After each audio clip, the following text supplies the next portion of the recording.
सुनी जे एगो सावन के। रिमी झिमी खोल ना हो केवड़िया हम विदेशवे जइबो ना। रिमी झिमी को ना हो केवड़िया हम भी जब तू सया विदेशवे जइब ना। हमारा पापा के हो बोला द हम नैहरवे जइबो ना। हमारा पापा के हो बोला द हम नैहर जब तू धनी नैहरवे जइबो ना।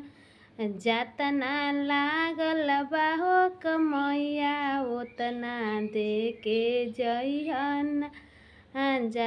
जब तू राजा कमाइए ले हवन जैसन पापा घरवा रहन।